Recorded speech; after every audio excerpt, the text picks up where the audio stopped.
The roof looked ridiculous. That's what every trapper who saw it said. Two roofs, one on top of the other, separated by a gap of 18 inches. The outer roof pitched steeply at 45 degrees. The inner roof was nearly flat, just a slight slope for drainage. Between them, visible through gaps at the eaves, was empty airspace. The whole assembly looked like someone had started building a roof, changed their mind halfway through, and built a second roof on top of the first. It was wasteful. It was overcomplicated. It was, according to every experienced Montana trapper who examined it, completely crazy. They said the double roof would be twice as heavy and twice as likely to collapse.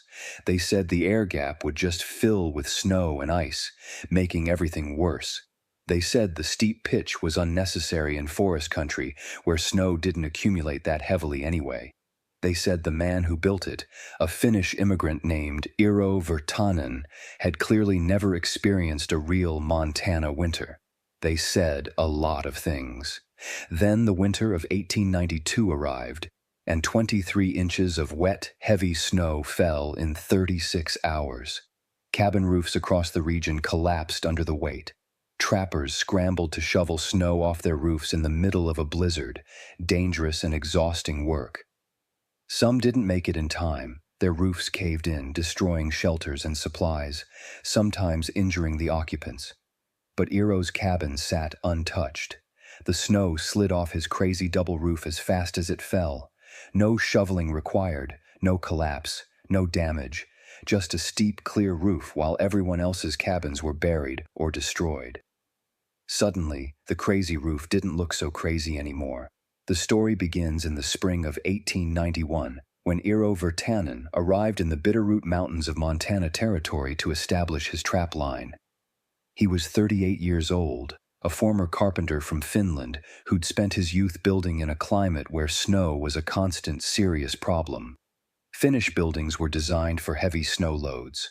Roofs were steep. Construction was robust.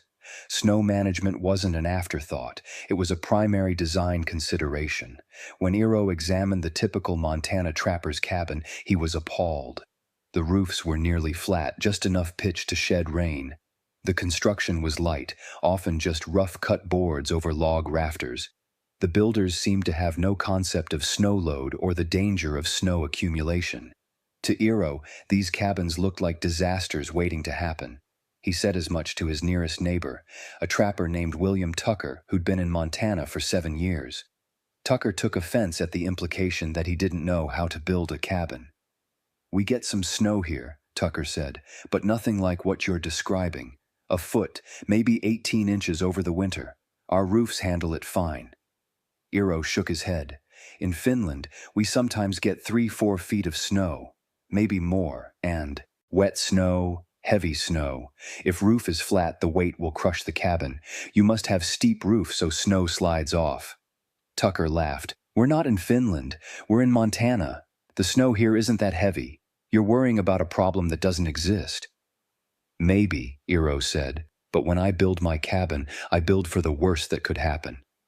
Not for the usual. For the worst." Tucker shrugged. "Your choice. But you're going to waste a lot of time and lumber building some fancy Finnish roof that you don't need." Eero wasn't dissuaded. He'd seen what heavy snow could do. He'd seen collapsed barns and crushed outbuildings. He'd seen people injured when roofs gave way. He wasn't going to take chances. His cabin would be built right, Finnish style, for serious snow. The construction began in June of 1891. Eero started with a standard log cabin, 12 feet by 16 feet. The walls went up quickly. Solid construction, nothing unusual. But when he started on the roof, people took notice. First, he built an interior roof. This was a nearly flat surface with just a 3-inch drop per foot of horizontal distance, enough to shed water but not steep. He used tight-fitting planks over heavy log rafters, creating a solid ceiling for the cabin interior. This inner roof was substantial, built to support weight. Then he built supports that extended upward from this inner roof. Vertical posts, 18 inches tall, spaced every 4 feet. These posts would hold the outer roof. On top of these posts, he built a second complete roof structure. Heavy rafters, tight-fitting planks, the whole assembly. But this outer roof had a steep pitch, 45 degrees, dropping from a ridge beam down to eaves that extended well past the cabin walls. The result was two complete roofs, one flat and one steep, with an 18-inch air gap between them. The outer roof would shed snow. The inner roof would support the cabin and provide a ceiling. The air gap would provide insulation and, crucially, allow air circulation. When neighbors saw this construction, the comments began immediately. "Why are you building two roofs? One roof is expensive enough? Two roofs is just wasting lumber," Eero explained. The outer roof, steep roof, sheds snow very quickly. Snow cannot accumulate because it slides off. The inner roof supports the cabin and keeps heat inside. The air between them it insulates and it allows for air movement. This air movement is important. Tucker examined the structure skeptically. "I still don't see the point. And that air gap, what's stopping snow from getting in there and freezing? Won't you just have ice between your two roofs?" Eero pointed to the eaves. "See here, there are openings. The air can flow. The warm air from cabin rises, goes into the gap, flows up and out. This movement prevents ice from forming. It also does something else very important. The warm air, it slightly warms the outer roof from below. Not much, just a little, but enough that the snow touching the roof is at the melting point. This makes the snow slide very easily." Tucker shook his head. "That's the most complicated explanation for a roof I've ever heard. And I still think you're solving a problem that doesn't exist here." Eero just smiled. "We will see."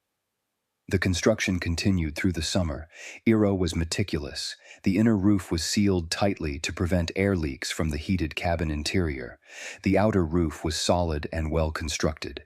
The air gap was maintained at exactly 18 inches throughout, with the supporting posts precisely measured and positioned. At the eaves, Eero left gaps for air circulation. These gaps were covered with screening to keep out birds and rodents but allowed air to flow freely. The ridge of the outer roof also had a continuous vent, allowing warm air to escape from the top of the air gap. The entire system was designed to create convection. Warm air from the cabin would leak into the air gap through small, controlled openings in the inner roof. This warm air would rise through the gap, slightly warming the underside of the outer roof, and exit through the ridge vent. Fresh air would enter at the eaves, be warmed by the cabin heat below, and rise to replace the exiting air. This circulation would keep the air gap from filling with stagnant cold air and would maintain the outer roof at a temperature slightly above ambient. Why did this matter? Because snow sticks to cold surfaces and slides on surfaces at or near the melting point.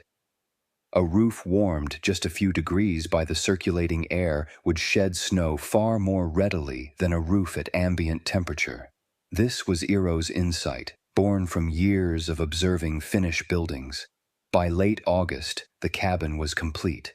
The double roof, steep and strange-looking, dominated the structure. It looked top-heavy, out of proportion, like a huge hat on a small head. More neighbors came to see the Finnish man's crazy roof. Most left shaking their heads. A few were intrigued but skeptical. One trapper, a young man named David Morris, asked intelligent questions about the air circulation and heat transfer. Eero explained the principles carefully. Morris seemed to understand but remained doubtful about whether it would work, as well as Eero claimed. The weight concern was raised repeatedly. 2 roofs must weigh more than 1 roof. Won't that put more stress on the walls? Eero had an answer. The outer roof, steep roof, never holds snow. It sheds snow immediately. So the weight on the structure is only the weight of the roof itself, not roof plus snow. A flat roof must hold snow, sometimes very heavy snow. My 2 roofs together weigh less than your 1 roof plus 3 feet of snow. So my structure carries less weight, not more. This logic was sound, but hard for people to accept. They saw 2 roofs and thought more weight. They couldn't visualize the snow load that Eero was eliminating. The cost issue was also raised. How much did 2 roofs cost compared to 1? Eero estimated he'd used about 60% more lumber than a standard cabin roof. At local lumber prices, that was perhaps an extra $15 to $20. Significant money for a trapper, but not outrageous. The labor was considerable. Building 2 complete roof structures took time. Eero estimated the roof alone took him 3 weeks of steady work. A normal roof might take 1 week, so he'd invested 2 extra weeks of labor and $20 extra. Was it worth it? That question would be answered by winter. The fall of 1891 was mild. Snow came late, light dustings that melted quickly. By December, the snowpack was minimal. Trappers went about their business, checking lines, processing furs, preparing for deeper winter. Eero watched his roof perform. Even the light snows slid off readily. The steep pitch and the slight warmth from the air gap meant snow never accumulated. Other cabins had a few inches of snow sitting on their roofs. Not dangerous, but present. Eero's roof was bare. Then January of 1892 arrived. A weather pattern shifted. Storms began rolling in from the Pacific, one after another. Snow fell steadily through the first 2 weeks of January. By January 15th, the snowpack was over 3 feet deep. Cabin roofs were loaded with 2 to 3 feet of snow. Trappers began shoveling their roofs, a laborious and dangerous job that involved climbing onto a snow-covered roof with a shovel and heaving heavy snow off the edge. William Tucker spent an entire day shoveling his roof, removing several tons of snow. He was exhausted and had nearly slipped off the roof twice. When he finished, he looked over at Eero's cabin. The steep double roof was completely clear. Not a single flake of snow remained on it. Tucker had to admit, grudgingly, that Eero's design was working, but the real test was yet to come. On January 20th, a massive storm system moved into Montana.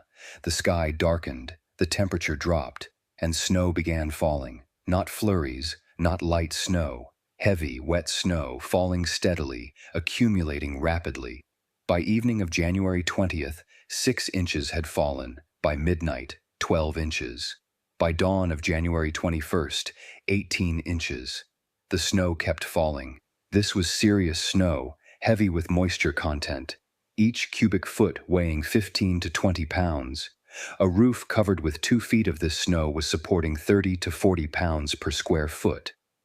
A 12 by 16 cabin roof, 192 square feet, could be carrying 4,000 to 8,000 pounds of snow. 2 to 4 tons of weight. Most trapper cabin roofs weren't designed for this. Throughout January 21st, the snow continued. Trappers tried to shovel, but the snow fell faster than they could remove it. It was a losing battle.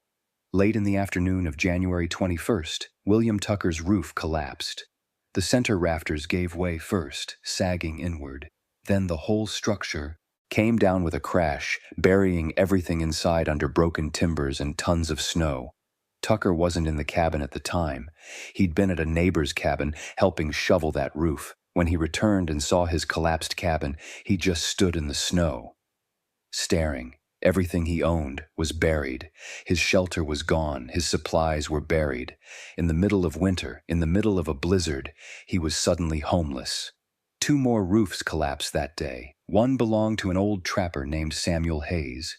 He was inside when it happened. The falling timbers injured his leg badly. He had to be evacuated to the nearest town, a dangerous journey in the storm. He survived but lost his leg to infection. The injury ended his trapping career. The other collapsed roof belonged to David Morris, the young trapper who'd asked Eero about the air circulation. He wasn't injured, but like Tucker, he lost his shelter and supplies in midwinter. Other cabins were on the verge of collapse. Rafters sagged, timbers creaked, trappers shoveled desperately, knowing that if the roof came down, they could be injured or killed. It was the worst snow event in Montana territory in a generation, and Eero's cabin sat in the middle of it, completely unaffected. His double roof, steep and clear, shed snow as fast as it fell. No accumulation, no load, No danger. He didn't shovel once. He didn't climb on his roof. He didn't worry. He just stayed warm inside his cabin while the storm raged and his neighbors fought for survival. When the storm finally ended on January 22nd, 23 inches of new snow had fallen. Total snow depth exceeded 5 feet in places. The landscape was transformed, buried under a white blanket. And the cost in human terms was severe. 3 collapsed cabins, 1 serious injury, dozens of trappers exhausted from constant roof shoveling, enormous amounts of supplies and equipment buried or destroyed. It was a disaster. The survivors gathered at the one cabin large enough to shelter multiple people. They assessed the damage, planned recovery efforts, and discussed what had gone wrong. William Tucker, standing among the group with everything he owned reduced to what he carried on his back, brought up Eero's cabin. That Finn, that crazy Finn with his double roof, his cabin is fine. His roof didn't collapse. Hell, his roof didn't even hold snow. Every flake slid right off. We all mocked him. I mocked him, and his cabin is the only one that came through untouched. David Morris nodded. I watched his roof during the storm. The snow would accumulate maybe an inch, then slide off in sheets. Then another inch would accumulate and slide off. It was constant, automatic. He didn't have to do anything. The roof did the work. Another trapper, speaking quietly, said what everyone was thinking. We should have listened to him. We should have built our roofs like that. Tucker agreed. I'm rebuilding, and when I do, I'm building a roof like Eero's. I don't care if it looks crazy. I don't care if it costs extra. I'm not going through this again. Over the following days, trappers visited Eero's cabin to examine the roof in detail. Eero welcomed them, explained the construction, showed them how the air gap worked, described the principles of snow shedding and thermal circulation. He answered every question patiently. He never said I told you so, never gloated about being right. He just taught. By spring of 1892, 5 trappers were rebuilding or modifying their cabins with double roofs. William Tucker built a complete double roof following Eero's design precisely. David Morris added a steep outer roof to his existing cabin, creating a double roof retrofit. 3 others built new cabins with steep double roofs from the start.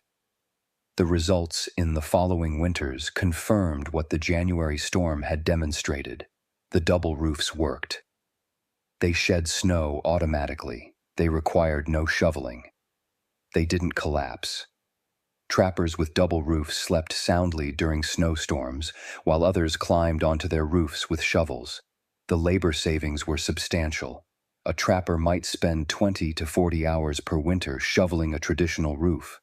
A double roof required 0 hours of shoveling. That was time that could be spent on productive activities or simply resting. The safety improvements were even more significant. Roof shoveling in winter was dangerous. Falls from roofs caused injuries. Overexertion in extreme cold caused exhaustion and frostbite. And the constant worry about collapse created stress. The double roof eliminated all of these concerns.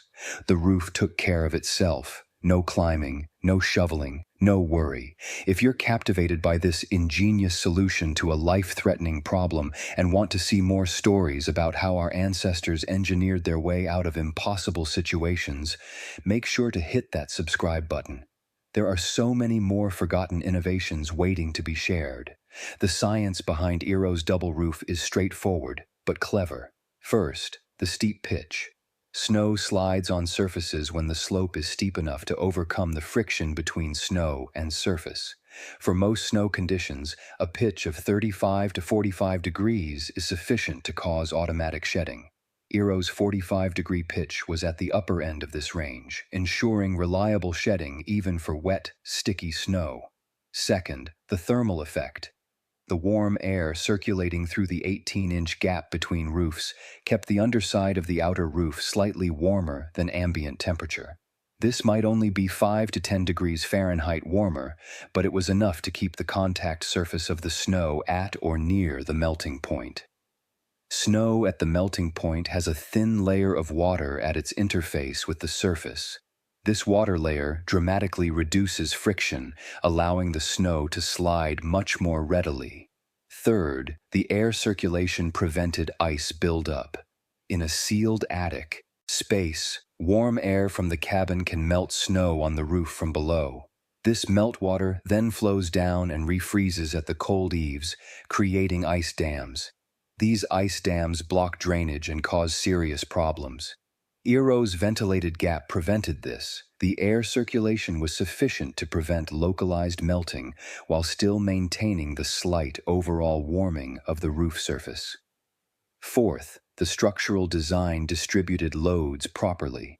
The inner roof was built to support the cabin interior and resist wind uplift. The outer roof was built to shed snow and protect the structure. Each roof had a specific function, and each was designed for that function. This was more efficient than a single roof trying to do everything. The weight analysis Eero had explained proved correct. His two roofs together weighed approximately 800 pounds. A traditional roof might weigh 500 pounds. But that traditional roof with 3 feet of snow would weigh 500 plus approximately 4,000 pounds, or 4,500 pounds total. Eero's double roof, which never held snow, always weighed just 800 pounds. His structure carried 1/5 the load. The insulation benefit was a bonus. The 18-inch air gap provided significant insulation value. Modern testing of similar air gaps shows R values of around 8 to 10, depending on the details of airflow and reflective surfaces. Eero's cabin stayed warmer in winter with less fuel, another benefit of the double roof design.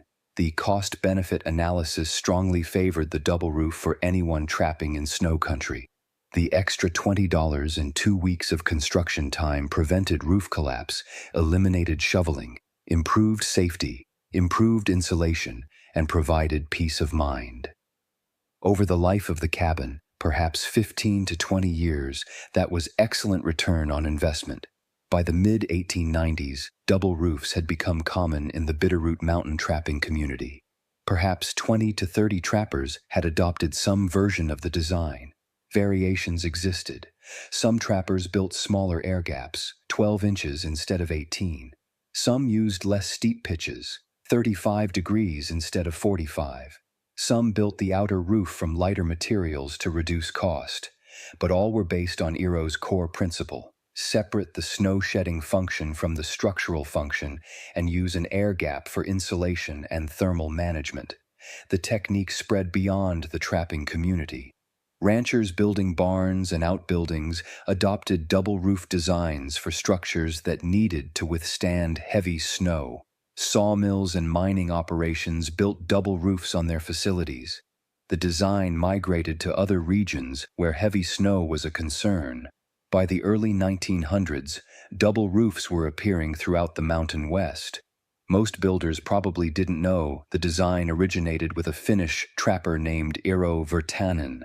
The knowledge had spread, been adapted, and become part of the vernacular building tradition.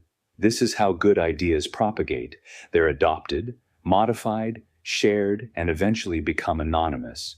The specific innovator is forgotten, but the innovation persists. Eero himself continued trapping until 1908, when at age 55 he decided he'd had enough of winters in the mountains.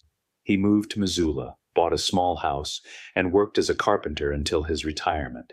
He died in 1926 at age 73. His trapline cabin stood until 1938, when it was finally abandoned.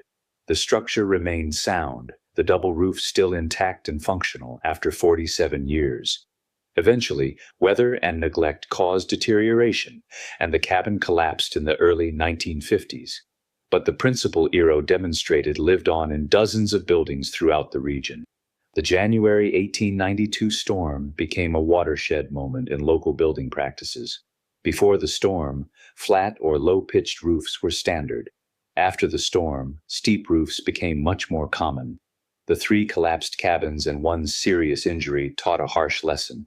The trappers who'd mocked Eero's double roof became its strongest advocates. They'd experienced the alternative and wanted no part of it. The story spread beyond Montana. Trappers and settlers in Idaho, Wyoming, and the Dakotas heard about the Finnish double roof design. Some adopted it, some developed their own variations. The harsh winter of 1896 to 1897, which was even worse than 1892 in some regions, caused another wave of roof collapses and another round of converts to steep, double roof designs. Modern building science has validated Eero's approach. Cold roof designs, which maintain the roof surface at or near ambient temperature, are now recognized as superior for preventing ice dams and reducing snow load. These modern cold roofs use ventilation between the insulation layer and the roof deck, exactly like Eero's air gap. The principle is identical, just implemented with modern materials. Eero was ahead of his time, applying principles that wouldn't be formalized by engineers for another 50 years. Some modern builders have constructed roofs nearly identical to Eero's design: a steep outer roof for shedding snow, an inner ceiling for insulation, and a ventilated gap between them. These roofs perform excellently in heavy snow areas, requiring no snow removal and suffering no ice dam problems. The builders sometimes think they're using a new technique. They don't realize they're recreating what a Finnish trapper figured out in 1891. The aesthetic issue that troubled Eero's neighbors is less of a concern in modern design. Many contemporary mountain homes feature steep roofs precisely because they work well in snow. The appearance that seemed crazy in 1891 looks normal now. Our aesthetic sensibilities have adapted to recognize that steep roofs are appropriate for snowy climates. The comparison between Eero's experience and his neighbor's experience during the January 1892 storm tells the complete story. Eero sat comfortably in his cabin while snow fell steadily outside. He read, worked on equipment repairs, cooked meals, slept soundly. He never worried about his roof. He knew it was designed correctly. His neighbors fought a desperate, exhausting battle against accumulating snow. They shoveled for hours in dangerous conditions. They worried constantly about collapse. 3 of them lost the battle. Their roofs came down. 1 was injured. 2 lost everything. The difference was knowledge and preparation. Eero understood snow loads, thermal effects, and roof design. He'd built accordingly despite mockery. His neighbors had assumed their traditional designs were adequate. They were wrong, and they paid dearly for that error. This pattern appears throughout history. Someone with specialized knowledge sees a problem others miss. They design a solution that seems excessive or unnecessary to others. They're mocked for overthinking or overbuilding. Then the extreme event occurs. The problem manifests. The mocked solution proves its worth. And everyone wishes they'd listened earlier. Eero's double roof followed this pattern perfectly. Mocked as crazy, proven essential, eventually adopted widely. The stupid double roof wasn't stupid. It was sophisticated engineering applied to a real problem. The crazy Finnish trapper wasn't crazy. He was the only one thinking clearly about snow loads and roof failure. Everyone else was thinking about lumber costs and construction time.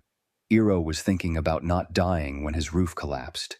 These are different priorities, and Eero's priorities proved correct. Before we conclude this remarkable story, if you've been fascinated by how a simple design change solved such a deadly problem and you want to discover more forgotten engineering solutions from the frontier, take a moment to hit that subscribe button. The best innovations often come from the most unexpected places. The practical lessons from Eero's story are directly applicable today. If you're building in snow country, roof design matters enormously. Pitch, ventilation, and thermal management aren't optional considerations. They're critical to safety and performance. The specific implementation can vary. You might not need exactly Eero's design, but the principles are universal. Steep pitch sheds snow. Ventilation prevents ice dams. Thermal management reduces friction at the snow roof interface. Understand these principles and apply them appropriately for your conditions. For homeowners in heavy snow areas, the decision to invest in proper roof design is a safety issue, not just an aesthetic choice. A roof that requires frequent shoveling is dangerous. A roof that might collapse is unacceptable. Building a roof that sheds snow automatically is worth the extra investment. For students of history and engineering, Eero's story illustrates how practical problem-solving often precedes formal engineering analysis. Eero didn't have equations for snow load or thermal transfer coefficients. He had experience, observation, and logical thinking. He knew Finnish roofs worked and Montana roofs failed. He analyzed why and designed accordingly. This approach, empirical problem-solving based on observation and logic, has solved countless problems throughout history. The contrast between traditional knowledge and innovative thinking is important. Montana trappers had traditional knowledge. Build a cabin this way because that's how cabins are built.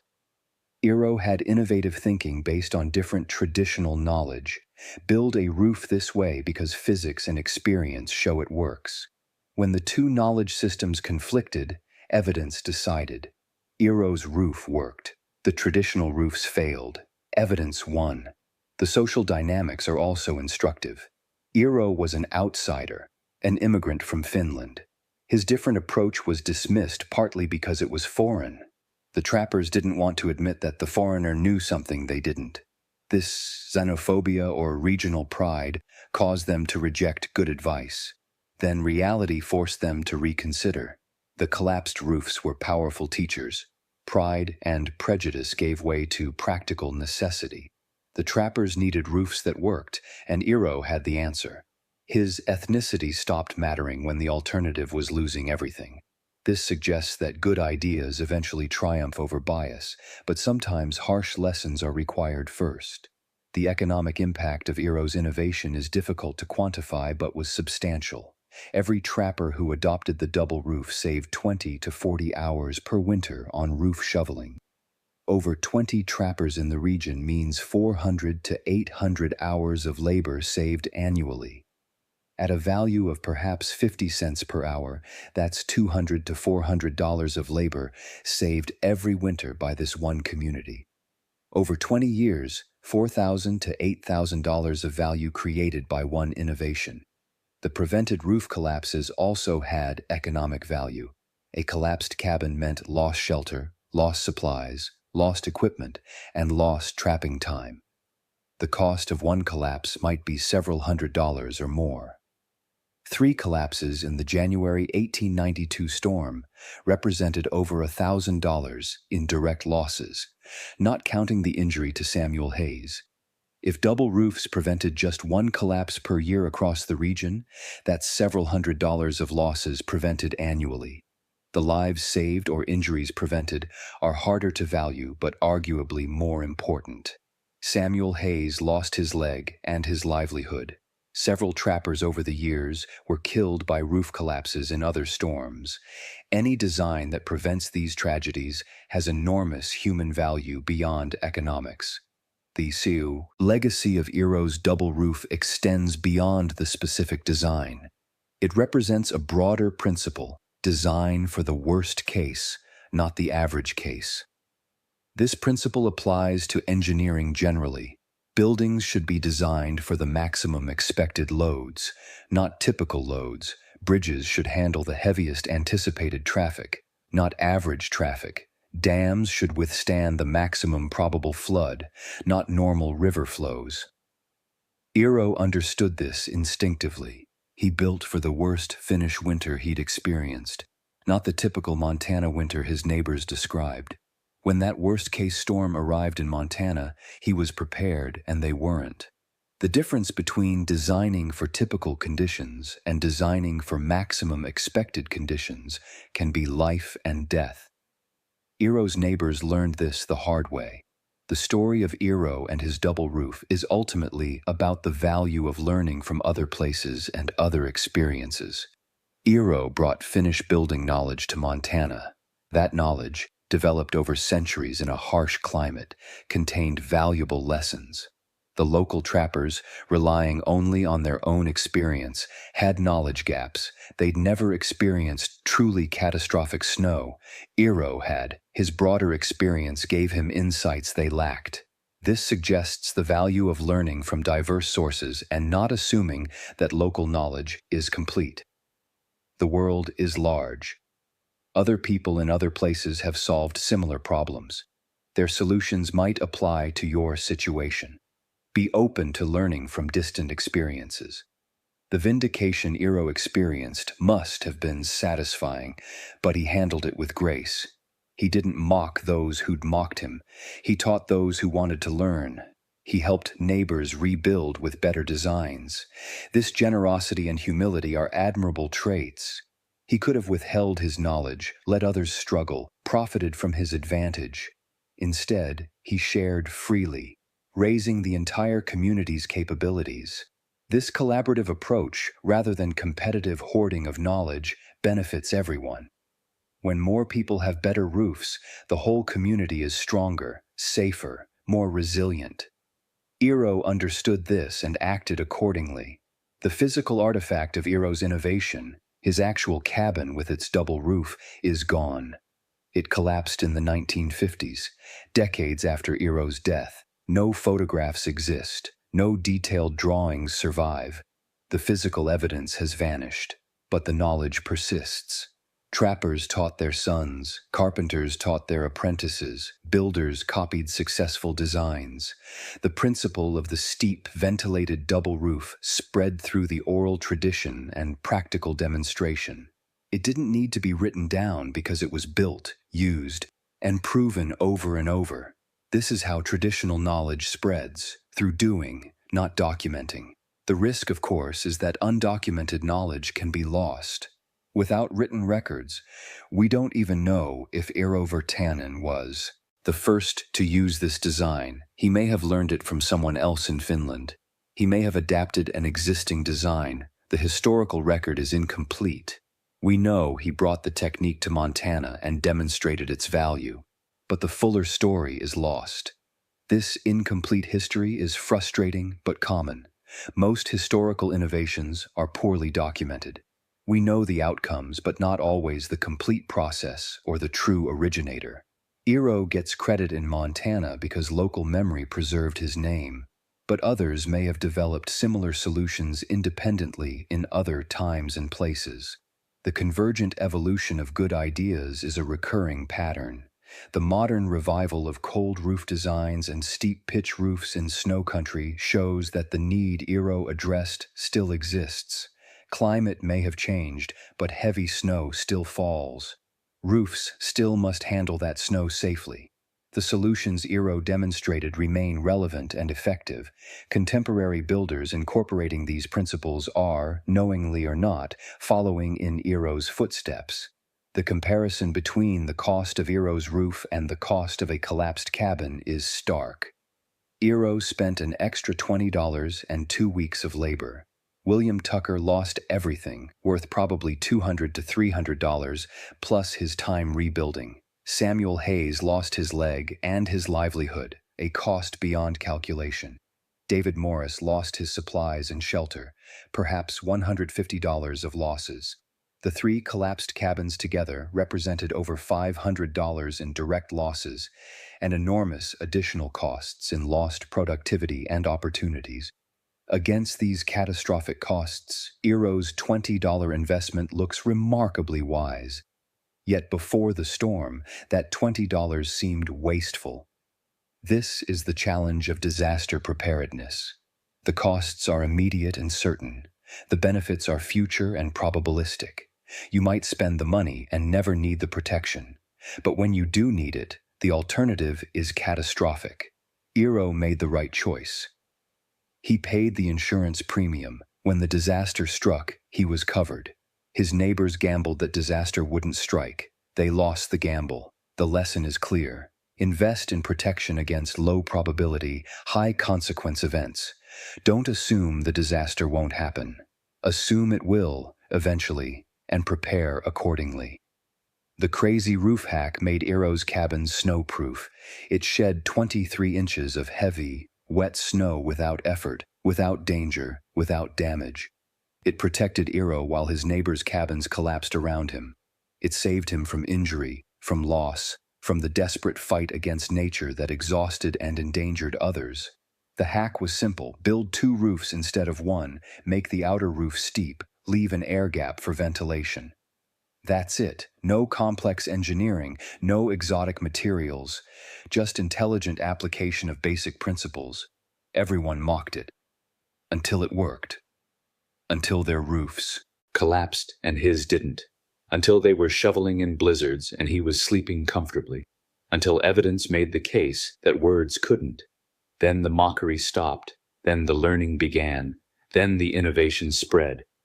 That's always the pattern. Ridicule, then results, then adoption. Eero Virtanen's double roof followed this pattern perfectly. The crazy roof wasn't crazy. The stupid design wasn't stupid. The wasteful construction wasn't wasteful. It was the only design that understood the problem correctly and solved it completely. Everyone else was building roofs that would fail. They just didn't know it yet.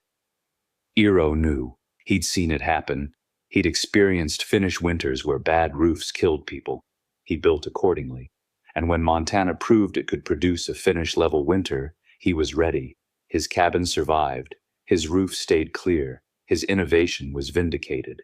The snow-proof cabin, achieved through a so-called crazy roof hack, stood as proof that understanding trumps tradition, that experience from elsewhere has value here, and that the person everyone mocks might be the only one who's actually prepared.